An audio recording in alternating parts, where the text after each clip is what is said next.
형식과 내용이라는 제목으로 말씀 증거합니다.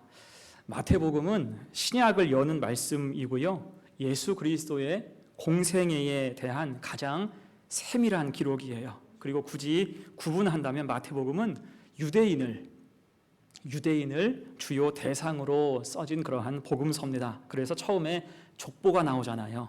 혈통의 정당성을 분명히 하는 것입니다. 동시에 주님을 통해서 구약의 여러 예언들이 성취되어 감을 여러 차례 밝히고 있어요. 그 주님이 메시아이시다 확증하는 그러한 말씀입니다. 그러면 왜 유대인을 대상으로 이렇게 말씀하셨을까요? 그것은 유대인들의 그릇된 믿음 때문입니다.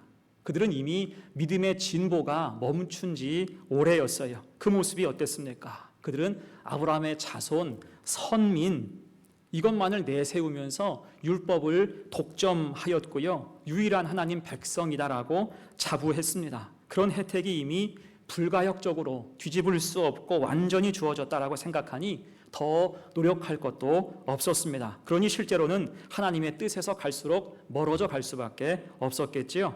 이게 마태복음에는 그런 모습에 대한 지적이 많고요, 관련된 여러 비유들을 허락해 주셨습니다. 자, 오늘 본문도 그래요. 오늘 말씀은 우리에게 참 익숙한 열처녀의 비유죠. 사실 이 말씀은 그 앞 마태복음 24장의 부록과 같은 말씀이에요.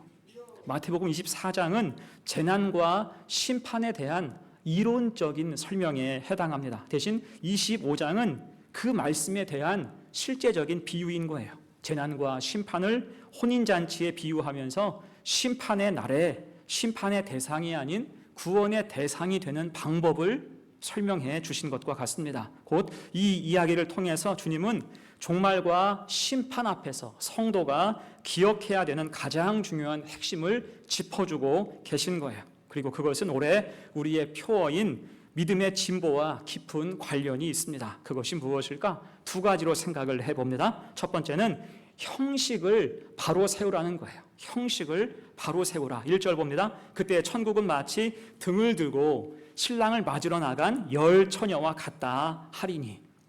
자, 이 말씀은 천국에 대한 중요한 힌트를 주고 있죠. 천국은 마치 등을 들고 신랑을 맞으러 나간 신부와 같다. 곧 신랑을 기다리는 신부의 마음, 특히 등, 램프죠. 등을 준비하는 마음이 필요하다는 거예요. 그럼 여기에서 등은 신앙적으로 무엇을 상징할까요? 등은 신앙의 형식을 뜻해요. 신앙의 형식. 여러분, 어떤 일을 할 때 형식과 격식은 굉장히 중요합니다. 이때 형식과 격식은 적당해야죠. 이 적당함을 맞추는 것이 관건입니다. 과하면 허례허식이 될 수 있고요, 이게 전혀 없으면 주먹부구가 되고 맙니다. 그래서 형식과 격식은 반드시 있어야 되는 기초이면서 그것 자체로 품격이 되는 거예요. 어느 선물 포장 디자이너가 이렇게 말을 했어요. 누가 물었습니다. 포장의 철학이 무엇인가요? 그랬더니 그가 답을 합니다. 포장은 선물의 완성입니다. 포장은 선물의 완성입니다. 참 멋진 말이죠. 포장을 통해서 그 속에 들어있는 것이 단순한 하나의 물건이 아니라 주는 사람의 마음이 담긴 선물이 될 수가 있다는 거예요. 다만 이때 포장하는 원칙이 있죠. 너무 화려해서도 안 되고 초라해서도 안 되며 내용과 적당히 맞아야 한다는 것입니다. 그럴 때 그 마음이 온전히 전달될 수가 있다는 거예요. 여러분, 이것이 형식의 의미라고 할 수가 있습니다. TV를 보니까 필경사라는 직업이 있더라고요. 들어보셨어요? 필경사. 필경사는 말 그대로 손글씨로 글을 적는 것을 직업으로 삼은 사람들입니다. 글씨를 기가 막히게 잘 쓰겠죠. 가장 희귀한 공무원이기도 해요. 지난 60년 동안 4명밖에 없었다고 하죠. 우리 장인어른이 공직에서 은퇴하실 때 대통령 표창과 훈장을 받으셨어요. 필경사가 직접 쓴 것입니다. 그것을 보면 글씨가 너무 근사해요. 이처럼 필경사가 쓰는 임명장이나 표창장이 한 해에 7,000장에서 1만 장 가까이 된다고 해요. 사실 이게 여러분 얼마나 고단한 일입니까? 종일 붓으로 임명장, 표창장 쓰고 있는 거예요. 인사철이 되면 정말 밤새워서 써야 될 정도로 일이 많아진다라고 이야기하죠. 자, 그러니 이것에 대해서 말이 많았어요. 세상 좋아졌는데 왜 이런 식으로 일해야 합니까? 세상 좋아졌는데 컴퓨터가 저렇게 잘 나오고 글꼴이 이렇게 예쁜 게 많이 있는데 언제까지 이렇게 일하게 시킬 겁니까? 결국 그런 영향으로 필경사는 붓을 놓게 되었고요. 대신 컴퓨터로 출력한 인쇄본이 그 업무를 대신했습니다. 자, 그럴 때 어떤 일이 벌어졌을까요? 가장 중요한 것, 받는 사람이 별로 안 좋아하게 됐어요. 받는 사람이 별로 안 좋아하게 됐습니다. 필경사가 직접 쓴 임명장이면 서로 비교하는 재미가 있었다고 하죠. 같은 사람이 썼더라도 이게 미묘한 차이가 있기 마련이잖아요. 세상에 하나밖에 없기 때문에. 그런데 인쇄본은 어때요? 똑같습니다.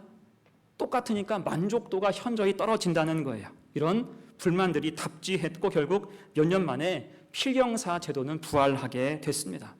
그때 부활의 이유에 대해서 이렇게 말해요. 인쇄본은 권위와 격식이 떨어지고 위조의 가능성이 있습니다. 무엇보다 받는 사람이 흡족히 여기지 않았습니다. 곧 정성스럽게 쓴 임명장과 인쇄본 임명장은 가치상 큰 차이가 있다라고 할 수가 있습니다.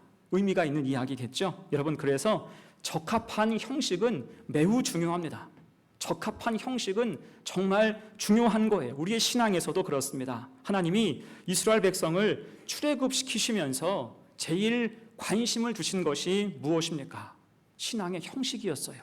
신앙의 형식, 신앙의 뼈대를 세우는 일이었습니다. 그래서 하나님께서 율법을 주셨고 율법 중에서도 제사법과 정결법에 대해서 가장 많이 강조하셨습니다. 성경을 보면 이 부분에 대해서 정말 길게 설명하시는 것을 우리가 볼 수가 있죠. 그것이 대부분 모세의 오경에 속해 있잖아요. 곧 형식을 굳건하게 세워주시는 거예요. 또한 이를 잘 지킬 때 장구의 복을 준다, 오래 살게 하시고 번성의 복을 준다라고 말씀해 주셨습니다. 그래서 우리도 신앙의 형식을 귀하게 여기고 충실하게 온전히 지켜가야 할 줄로 믿습니다. 특히 올해 우리가 강조하고 있는 믿음의 진보는 그 형식을 갖출 때 그 형식 안에서 힘을 얻을 수가 있는 거예요. 이를테면 주일성수. 주일성수는 우리가 반드시 지켜야 되는 신앙의 형식이죠. 그런데 가끔 교회의 무용론을 주장하는 사람도 있고요. 무교회주의를 말하는 이들도 있습니다. 그들은 말하기를 마음만 있으면 되지 꼭 교회를 가서 예배를 드려야 그것이 주일 성수인가? 인터넷 잘 되어 있으니까 인터넷으로 예배 드려도 충분하지 않은가? 이런 식의 말들을 합니다. 또한 헌금에 대해서도 이야기하기를 꼭 교회에 헌금을 드리는 게 맞나? 내가 여기저기 좋은 곳에 사용하면 그것이 더 의미가 있지 않겠습니까? 이야기하기도 해요. 다들 말은 좋습니다. 하지만 여러분, 주님의 이름으로 모이는 것과 모이지 않는 것, 주님께 내어드리는 것과 내 임의로 사용하는 것, 이것은 큰 차이가 있는 줄로 기억하시길 바랍니다. 또한 우리는 경험적인 지식이 다 있잖아요. 이런 말을 하는 사람 치고 신앙이 바로 선 사람을 본 일이 없습니다. 왜요? 형식을 잘 준수하는 게 바른 신앙 질서와 맞물려 있기 때문이에요. 곧 형식은 기초 신앙의 가장 중요한 토대가 된다는 것입니다. 그래서 오늘 1절에서도 말씀하시기를 천국은 마치 등을 들고 신랑을 맞으러 나간 열 처녀와 같다라고 말씀하시는 거예요. 등을 들지 않고는, 곧 하나님 명하신 형식을 준수하지 않고는 감히 그 앞까지 갈 수도 없다는 거예요. 나에게 틈이 있어야 그 앞까지 갈 수가 있는 것입니다. 그래서 우리도 하나님께서 우리에게 허락하신 좋은 믿음의 형식과 전통을 준수해야 할 줄로 믿습니다. 때때로 부족한 것은 보완하면서 나아가야 돼요. 그래서 하나님께 믿음을 내어드리고 좋은 믿음의 형식을 함께 세워가며 믿음의 바른 질서로 살아가는 복된 성도가 되시기를 간절히 축원합니다. 아멘. 두 번째예요. 주님 앞에 온전히 서기 위해서 두 번째, 내용을 가득 채워야 됩니다. 형식과 내용, 이제는 내용을 채워야죠. 이제 열 처녀는 모두 등을 준비해서 신랑을 기다리고 있었어요. 그런데 도중에 큰 사건이 일어났죠. 그중 5은 혼인잔치에 들어가지 못하게 된 것입니다. 그 근본적인 이유는 3절과 4절에 나와 있어요. 미련한 자들은 등을 가지되 기름을 가지지 아니하고 슬기 있는 자들은 그릇에 기름을 담아 등과 함께 가져갔더니. 자, 문제가 무엇입니까? 기름의 유무예요. 미련한 다섯 처녀는 등은 가졌는데 여분의 기름은 준비하지 않은 것입니다. 신랑은 더디 오는데 신랑 앞에서 나를 증명할 불은 점점 꺼져가고 있었다는 거예요. 곧 그들에게는 등 형식은 있었는데 기름 내용이 빠진 상태였죠. 결국 이것이 치명적인 결과를 초래하고 만 것입니다. 자, 그런 뜻으로 볼 때 오늘 본문은 형식 이후의 내용에 대해서 매우 강조하고 있어요. 그리고 이것은 당시 유대 사회가 갖고 있는 신앙적인 모순을 잘 보여주는 것과 같습니다. 곧 예수님 당시에 종교인들은 주로 형식에 치우쳐 있었죠. 그들이 주로는 바리새인, 서기관, 또한 제사장들이었습니다. 이때 서기관은 성경 박사예요. 성경을 연구하는 사람들이고 바리새인은 율법에 가장 충실하게 살았으며 제사장은 말 그대로 제사를 집례하는 사람들이었습니다. 하지만 이들의 문제가 뭐예요? 그들은 너무 형식에만 매몰되어 있어서 가장 중요한 내용에 대해서는 간과하며 살았다는 것입니다. 복음에 대해서는 전혀 무지했어요. 곧 성경이라는 몽타주가 이미 있고 그 몽타주를 가지고 있는데 내 눈앞까지 오신 예수님을 몰라보는 거예요. 성경이 메시아의 몽타주를 우리에게 보여주셨는데 실제 메시아이신 주님이 우리 앞에까지 오셨지만 그것을 몰라봤다는 것입니다. 왜요? 그들에게는 경건의 모양, 형식은 있었지만 경건의 능력은 전혀 없었기 때문이에요. 여러분, 주님께서 경건한 바리새인인 니고데모와 대화하신 것을 생각해 보십시오. 그때 주님께서 그에게 거듭남에 대해서 말씀을 하셨죠. 자, 그러자 그 말을 듣고 그가 말하기를 사람이 늙으면 어떻게 날 수 있사옵나이까? 두 번째 모태에 들어갔다가 날 수 있사옵나이까? 아주 황당한 질문을 다시 주님께 했어요. 어떻습니까? 모르는 거예요. 거듭남이 무엇인지 전혀 몰랐습니다.